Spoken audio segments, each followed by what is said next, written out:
En 1995, la novela corta de Stephen King, The Langoliers, de 1988, recibió una adaptación, para muchos fallida, aunque no está entre las peores. Para otros muchos puede ser un gusto adquirido, al menos está en la lista de malas adaptaciones olvidadas del director, que realmente deben ser revisitadas. Bajo presupuesto, actuaciones y escritura cuestionable y un CGI difícil de ver. Los años cobraron factura. Aunque ver esos intentos de CGI en producciones viejas siempre me ha gustado.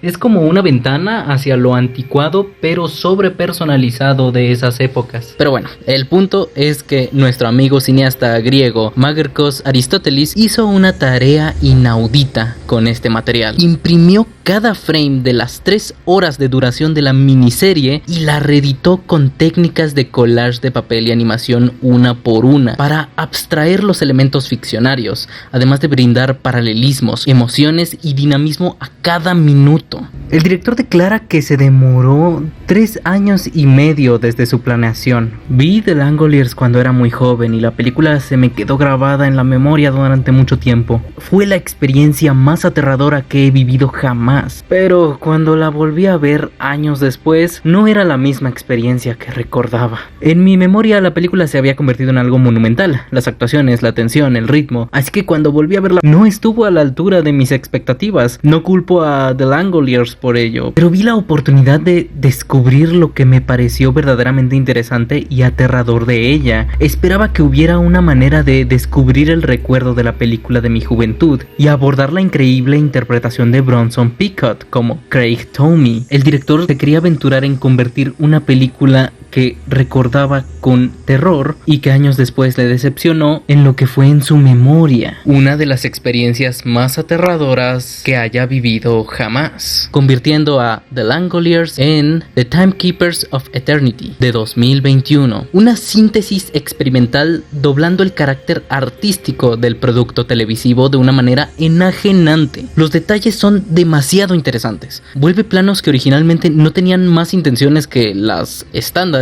en composiciones collage que acentúan el brote psicótico que es la trama, un viaje temporal a un punto muerto del tiempo, donde los guardianes de la eternidad acechan. Los pasajeros de un vuelo nocturno hacia Boston desaparecen dejando solo equipajes y pertenencias tras una anomalía en el cielo que el piloto describe como una aurora boreal, que en esta recreación es una grieta en la fotografía y al atravesarla el vuelo se queda hueco, restando solo los personajes protagonistas, quienes estaban dormidos durante la transición. Al despertar se nublan de confusión, aunque un escritor llamado Jenkins se mantiene analítico a la situación lunática que el vuelo atraviesa. Están desconcertados y desesperados, especialmente el empresario banquero Craig Toomey, interpretado por Bronson Pinchot, que tiene una reunión empresarial determinante en Boston. Se le ve ansioso y paranoico, sus emociones se salen tanto de control que los demás pasajeros deben intervenir con violencia. Entre los pasajeros también está Dina, interpretada por Kate Maberly, niña ciega con misteriosas habilidades sobrenaturales, un cliché bastante recurrente en obras de King. Con estas cualidades, maliciosamente intervendrá y perturbará a Tommy conforme sus traumas de su niñez sean exteriorizados en medio de su locura posteriormente. También anticipará ser un detractor en el desarrollo del problema, como su tic nervioso, encontrando control al cortar tiras de papel, tic que se traslada al montaje en una clara señal de su disruptiva personalidad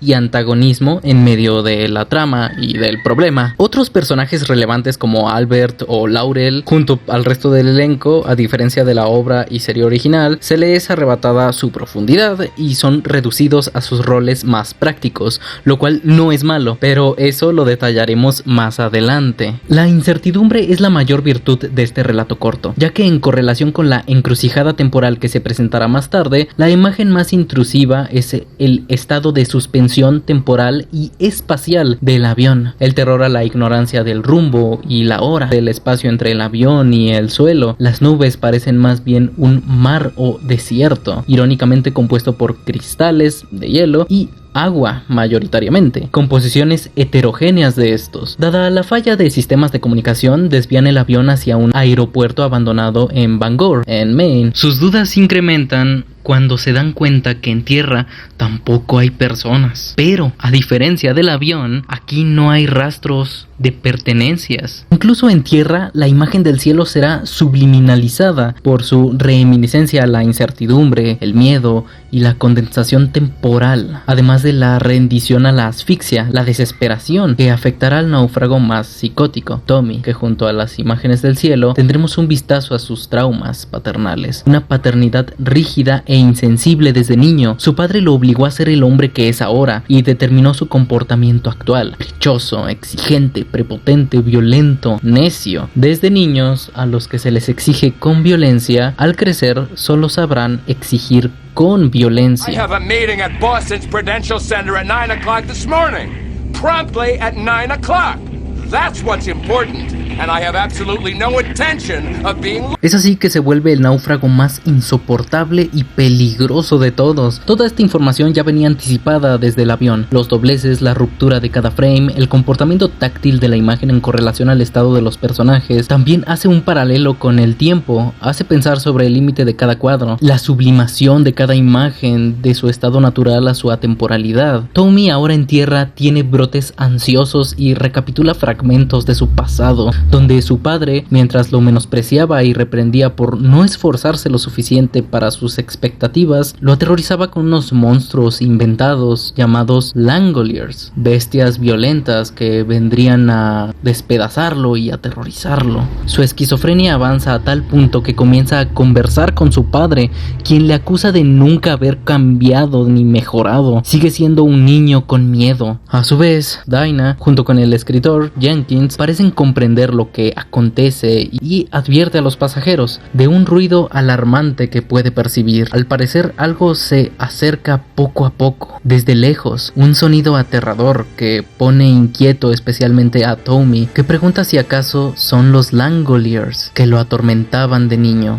Dinah maliciosamente refuerza el temor de Tommy, confirmando que lo que se aproxima son Langoliers. También interviene subconscientemente en esta idea, incrementando sus delirios, ya que Dinah dice necesitarle. La supervivencia y decadencia mental de Tommy será necesaria y determinante para la población, aumentando más y más el misterio y las intenciones de Dinah. Pero Tommy empeora tanto que se convence a sí mismo de que todo esto es una conspiración en su contra, que debe obligar a la tripulación a obedecerle a la fuerza, con violencia, encontrando un arma en una sala de seguridad. El misterio se sostiene con fuerza. La persistencia de lo inexplicable es el preámbulo para hacer aún más aterradora la explicación próxima, porque una situación tan lunática solo puede tener una explicación aún más lunática. Las conjeturas de Jenkins iluminan bastante y la incertidumbre se ve amenizada. La grieta en medio de la imagen, que reta al propio parámetro espacial del metraje, era en realidad una grieta en el tiempo, transbordando el avión y a los pasajeros en el estado de trance a un limbo en el pasado donde los viajeros temporales son incapaces de intervenir en el tiempo que yace suspendido. Por lo tanto, cada componente orgánico es estéril, por lo que la comida, las bebidas y el combustible son inútiles. Tampoco parecen funcionar los fósforos o cualquier clase de energía. Este punto muerto mantiene estéril la materia, ya que es determinante que las partículas materiales sean afectadas por tiempo, ya que se mueven adelante en el espacio-tiempo. Sin este factor siendo ejercido en la realidad, todo estará en un estado de suspensión como el propio tiempo, sin equilibrio ni energía. Pero Tommy, en medio de su locura, interrumpe la cátedra de Jenkins tomando a Bethany de rehén. Pero Albert demuestra ser bastante valiente e importante posteriormente. Interviene astutamente contra Tommy, atacándole, y Tommy le dispara, pero la bala, al necesitar energía, no tuvo efecto. Además, gracias a Albert, deducen que el avión es la excepción en este desierto temporal, así que los combustibles y la comida funcionan adentro, pero deben darse prisa, porque el sonido que advertía a Dinah parece pertenecer a una horda de lo que parecen ser bestias, y el horizonte está empezando a desaparecer. Entonces, con Tommy amordazado, empezarán una carrera contra la desmembración literal del tiempo para enlistar el avión y regresar a la grieta por donde entraron, a esta pesadilla espacio-temporal. Ahora, antes de continuar, hay que hablar unas cositas. Realmente le restan importancia a los demás personajes a diferencia del libro y la serie original, pero esto no es un punto en contra, ya que recurrentemente es un problema que siendo una historia tan corta es contraproducente tener a tantos personajes queriendo ser profundizados, sin ser demasiado interesantes, con un desarrollo muy mínimo. La mayoría del elenco solo es útil ante la situación. Dinah es más un recurso para el progreso de la trama, Jenkins es el cerebro del equipo, Albert es un tripulante activo en la resolución de los conflictos y los demás un poco más de lo mismo. Originalmente la segunda personaje femenina más importante se reduce a un interés amoroso, estaba la adolescente en rehabilitación, el piloto de la línea realmente va al funeral de su ex esposa en Boston, Nick es un mecánico de la embajada británica, Albert en realidad es un violinista en camino a una prestigiosa academia, etcétera, etcétera. Que pese a ser personajes sí interesantes, su drama se queda obviamente superficial al estar en un relato corto como este, siendo incluso descontrastante con el ambiente de terror que construye. La serie clásica pecaba de ser demasiado melodramática adaptando todo esto, así que sus roles sean reducidos a sus roles más prácticos e inmediatos es un gran favor. Además le aporta un poco de credibilidad, son tripulantes náufragos de ciencia ficción de un momento a otro. El encarar sus dilemas personales es perfectamente omitible en este contexto, que bien siguen presentes porque derivan de un material que no les omitía, pues cada personaje sigue siendo distintivo en personalidad en relación con estos detalles. Esto más bien le da naturalidad, por más irrelevante que parezcan, son interesantes, sus miradas te dicen que hay algo más, no se detalla la profundidad de su carácter, no les conoces y te quedas únicamente con el carácter en sí, lo cual los vuelve más naturales en cierta forma. Son un grupo de adultos desconocidos lidiando con una circunstancia aterradora. Entonces, sorprendentemente, sin un desarrollo, trasfondo o drama de por medio, mejora la fluidez del conflicto y la caracterización de los personajes. Que sí, obviamente, lo mejor son protagonistas con trasfondo y desarrollo, pero en función de un relato corto como este, esta es la mejor decisión. Es así que Magercos hace sentir que la reducción de estos secundarios no se sienta como una pérdida o carencia y desarrolla únicamente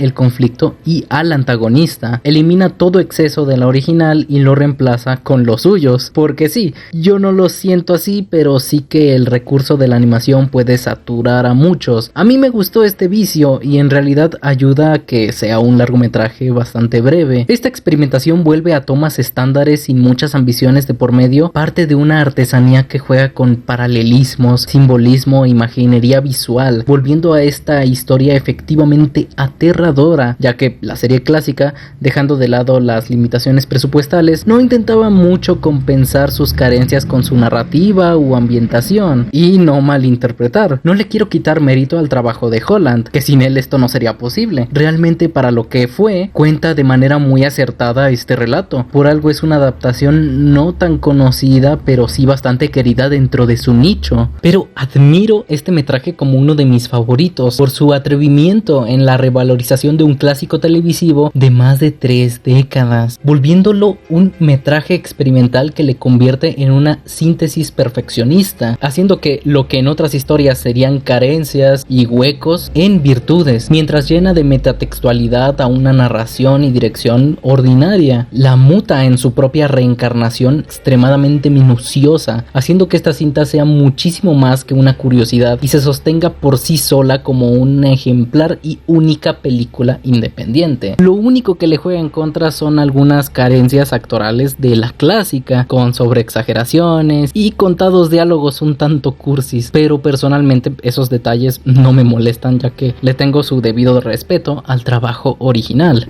Que también hay que ser sinceros, la historia que se cuenta no es ninguna novedad, todas sus virtudes están en su ejecución. A mí personalmente que sea una colección de clichés, más bien me simpatiza muchísimo. La tripulación de ciencia ficción, el infante con poderes sobrenaturales, el tripulante que se sale de control, el conflicto espaciotemporal tipo la dimensión desconocida, conflicto que parte desde un avión en medio del cielo y su final, que detallaré más tarde, podrá ser una colección obscena de tropos, pero es una buena historia bastante completa. Igual como dije, sus virtudes más fuertes están en su ejecución y aún es un buen relato. Sigue siendo The King, de los más ligeros y medieros dentro de su su colección, dirán algunos. Está bien si alguno la tiene como su favorita, pero su recibimiento general en el público de lectores no es ni tan buena ni tan mala, es una lectura modesta de King.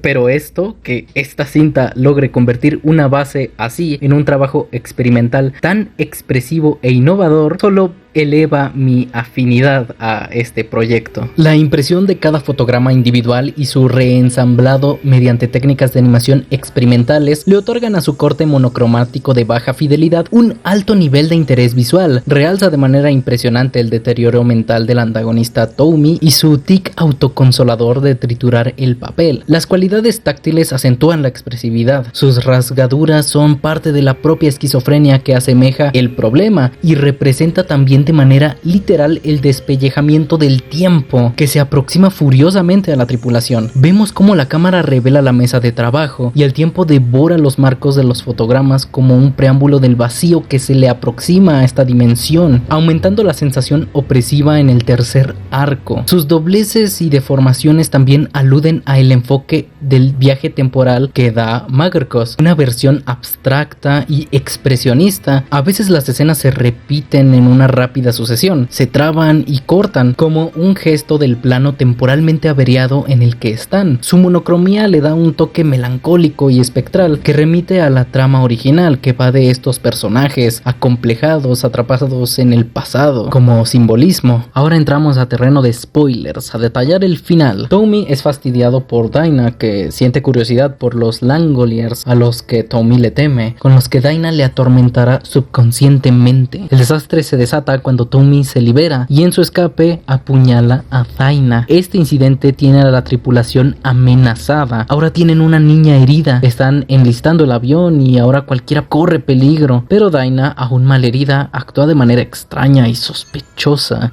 diciendo que necesitan a Toumi vivo para poder escapar, a quien no tardan en encontrar cuando Albert y Don son sorprendidos por él, que apuñala a Don por la espalda y difícilmente es neutralizado por Albert, que cree que lo ha asesinado, pero no, Toumi sobrevivió. Solo lo desmayó e hirió de gravedad. Se limitan a abandonarle en medio del aeropuerto. Cuando todo está listo para despegar, los Langoliers están a punto de llegar, así que la tensión aumenta. Dinah ya está sobre el avión en una camilla, pero no parece que vaya a sobrevivir. Aún así, usa las fuerzas que le quedan para intervenir en la mente de Toumi. Hace que se levante malherido y corra a la pista de aterrizaje, donde supuestamente están sus jefes, esperándole en la reunión a la que tan desesperadamente quería llegar.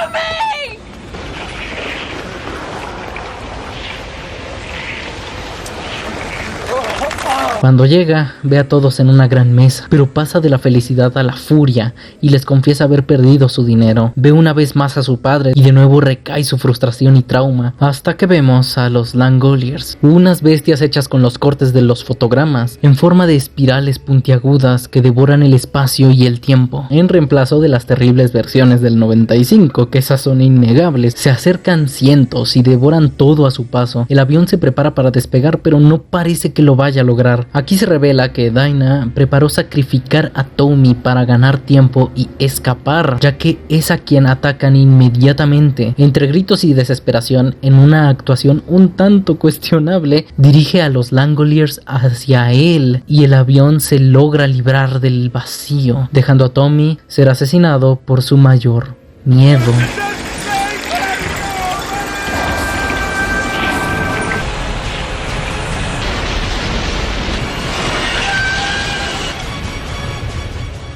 Pero, lastimosamente para los pasajeros, Dinah no logra sobrevivir, muriendo en medio del vuelo, sin antes ver por primera y última vez a su maestra. Pero algo no está bien. El profesor se percata de un fallo en sus deducciones. Tienen que replicar con exactitud el primer incidente. El problema es que solo pudieron pasar el portal los que estaban en trance por el sueño, así que deberían estar dormidos para lograr pasarlo. Rápidamente va con el piloto para dar la vuelta, pero es demasiado tarde. Ya están frente a la aurora, una grieta en el metraje. Sin vuelta atrás, cruzan y trágicamente vemos al vuelo descender sin tripulantes, precipitándose al vacío, al desierto heterogéneo.